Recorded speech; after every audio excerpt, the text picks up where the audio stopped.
Okay, so here is a nice little box that you really want to internalize. Somebody gives you a problem, says find a limit. What step should you do? First thing you always try is just plug in the value. You got the limit as x approaches a of f of x. Just plug in a and see what happens. If you get just a number, you're done. That's the answer. If you get 0 over 0, if you have a fraction and you get 0 over 0, then there's more work to do. You don't just give up. You don't just say, oh, limit doesn't exist. No, the function doesn't exist there, but the limit still might. Like the problems we did a couple of videos ago where we had to use a table. We had places where the function was undefined, but the limit still existed. If you get 0 over 0, most likely what you're going to do is factor top and the bottom and cancel out the guy that's offending the one that's giving you 0 top and bottom. That's if they're factorable.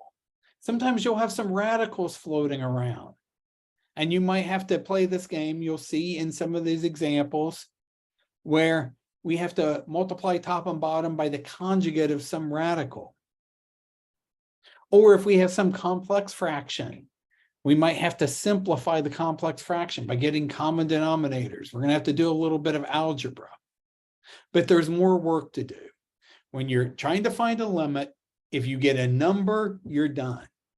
Even if that number is 0, 0 over 5 is just 0. You're done. If you get 0 over 0, there's more work to do. If you get a number that's not 0 over 0, if you get 5 over 0, then you got yourself an infinite limit. And we'll talk about that later.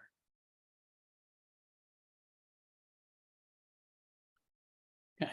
Now, here's the key to all of this. If, I'm going to write this out in a little more detail than they have there. If you've got some h of x is equal to some function like this, and say k of x is equal to h everywhere except maybe a couple of points.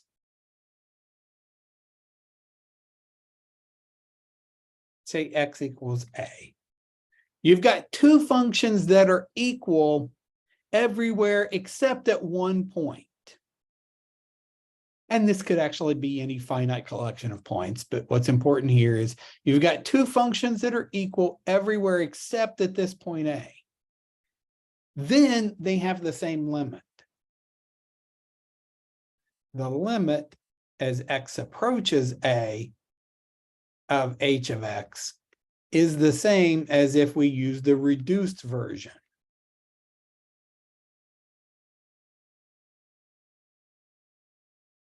This is what allows us to do everything we're going to do from here on out.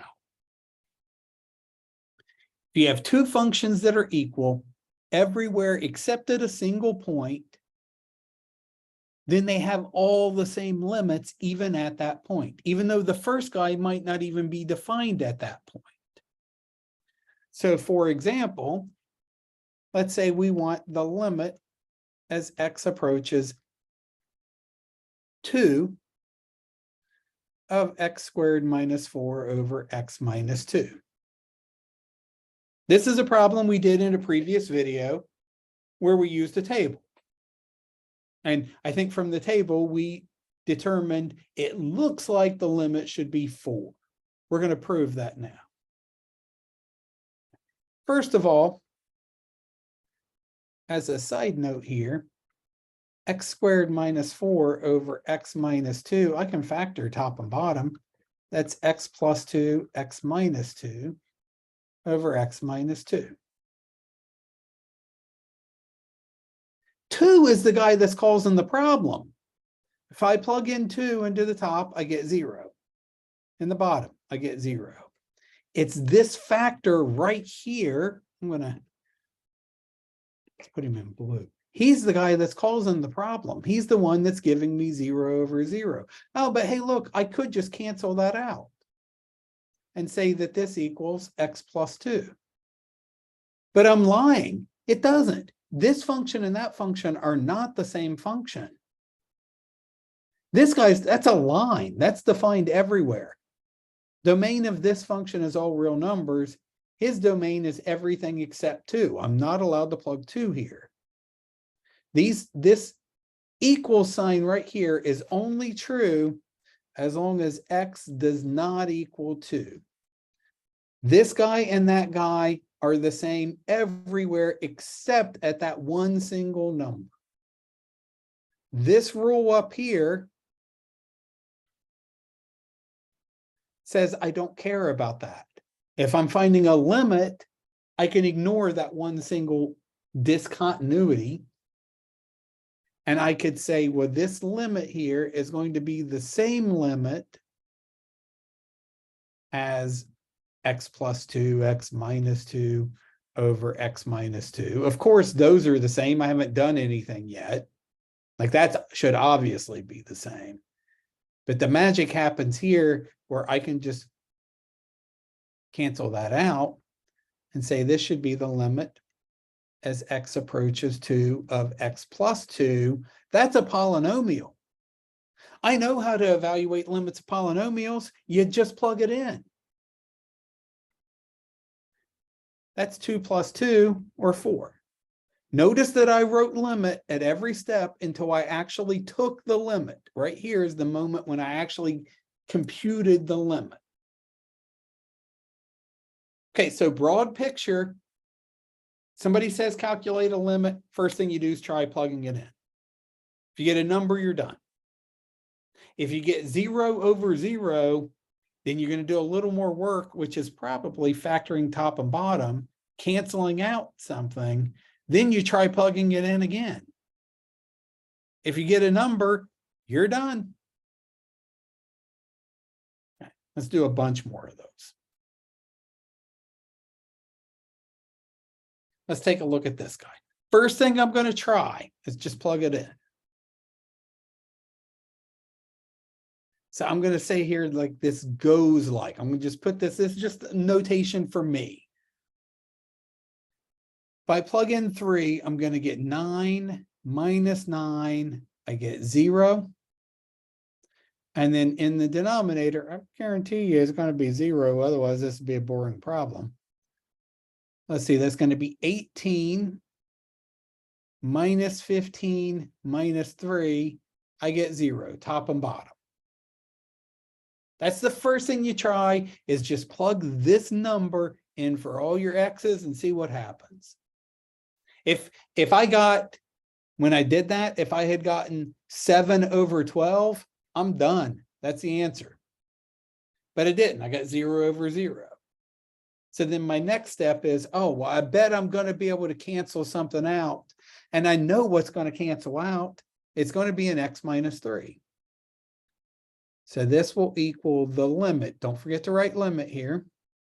As x approaches 3. Top factors. Now, as a little shortcut here, maybe you're not great at factoring.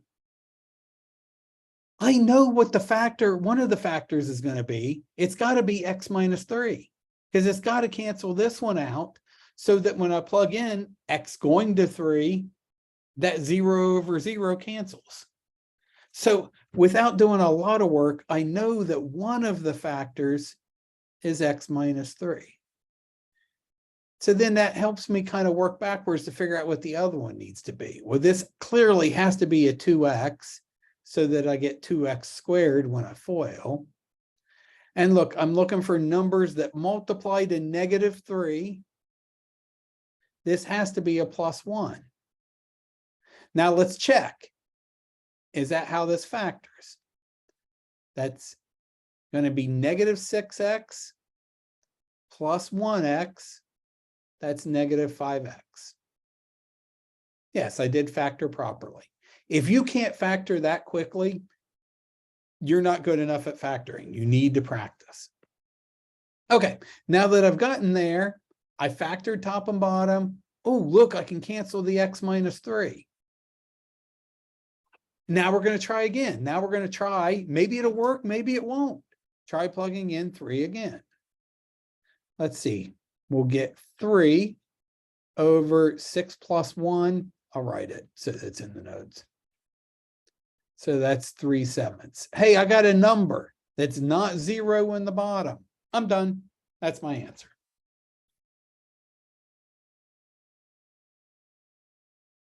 Okay, let's try this one. This one's going to be more challenging. First thing we do is try plugging it in. I'll write it out. Plugging in x equals 1. So that's going to be 1/2 minus 1/2. So it's going to go like 0. And then in here, 1 minus 1, 0. We get 0 over 0. I'm going to zoom in so I get more space here. Okay, now I need to somehow get an x minus 1 to cancel.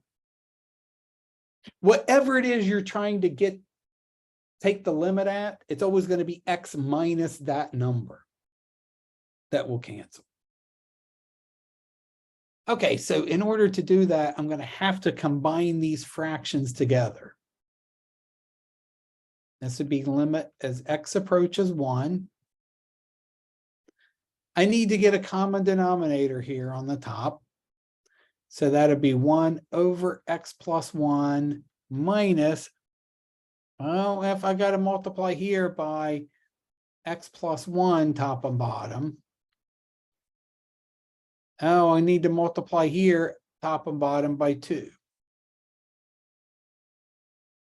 That's all over x minus 1. Now I've got a common denominator. I can clean up the top. So I'm going to have to distribute that minus there. I got to be really careful. Limit, don't forget to write limit at every single step. Until you take the limit, you have to write limit. That's going to be, what is that? 2 minus x minus 1 over 2 x plus 1 all over x minus 1. Okay, and then let's clean that up a little bit. So that looks like that's going to be negative x plus 1.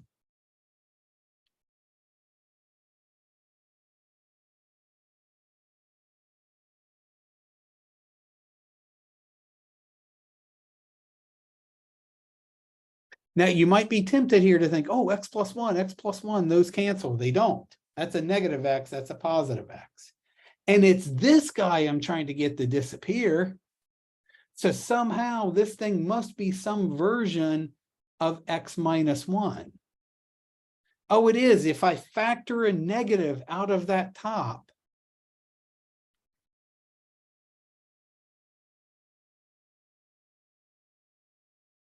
the negative 1, x minus 1 over 2 x plus 1. And then I'm going to do 2 steps at once here. I'm going to think of this bottom here as x minus 1 over 1. So I've got a fraction divided by a fraction. So I'm going to keep, change to multiply, and flip this over.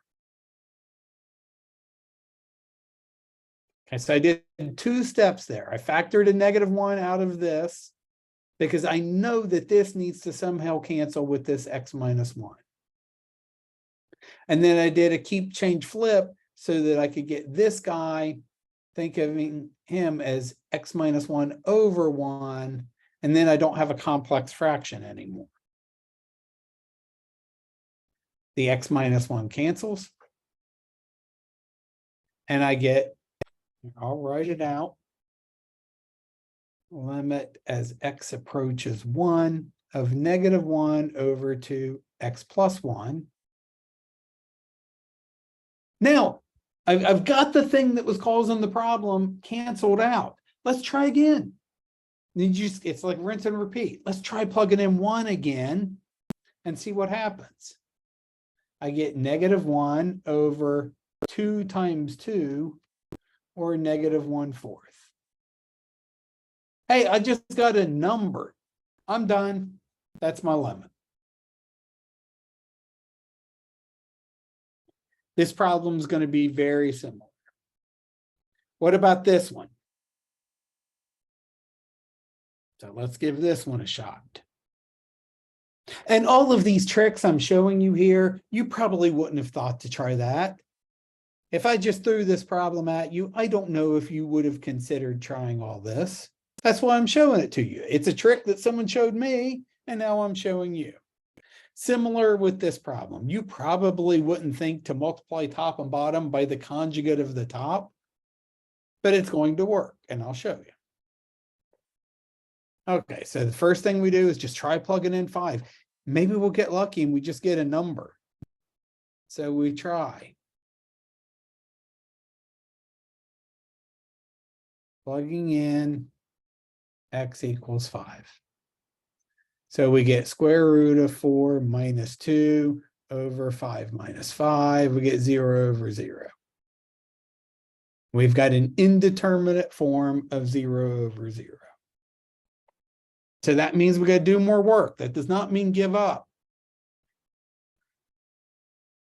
All right, so limit as x approaches 5 of square root of x minus 1 minus 2 over x minus 5. The game we're going to play is multiply top and bottom by the conjugate of whichever one, top or bottom, whoever it is that has the radical in it. So remember conjugates. Recall the conjugate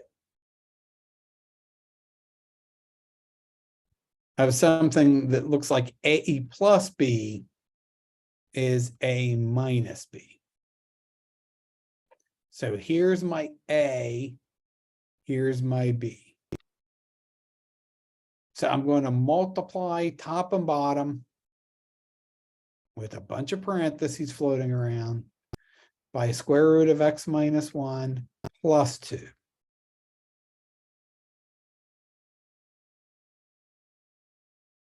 I didn't change that guy. The radical was left alone. What I changed was what happened after the radical. That minus became a plus. And I'm doing that top and bottom. I'm really just multiplying by 1. Okay. Now, I know from experience, listen to my words here. I don't want to distribute this all out on the bottom. Remember, once I'm done with this, I know an x minus 5 is going to cancel out because that's who's giving me 0. Right there, that factor is making the bottom 0. It's going to disappear. So why would I distribute here and then just have to factor a minute later? Leave the bottom here factored. Let's just distribute on the top.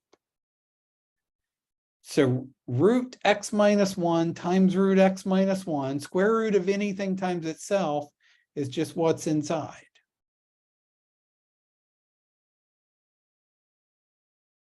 So that's this. Then I'm going to get plus 2. Here, I'll write out all the steps. Plus 2 root x minus 1. And then from the inside, FOIL, first, outer, inner, minus 2 root x minus 1. Those are going to cancel out. Let me make that prettier. I don't think that was much prettier. These two are always going to cancel out. That's why we use conjugates. And then last, first, outer, inner, last, minus 4. Leave the bottom alone.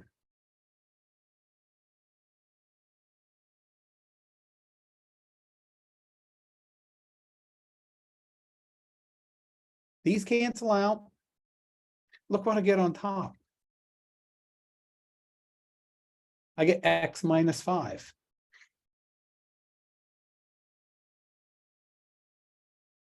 And this is all this stuff that I just got to copy over. So that's going to cancel out. Good. Then I'm going to be allowed to plug in 5 and I won't have 0 in the denominator. So I'll write out one more step here. 1. Remember, when things cancel out, something is still left behind. There's still a 1 left behind. A lot of mistakes happen right here on a problem like this.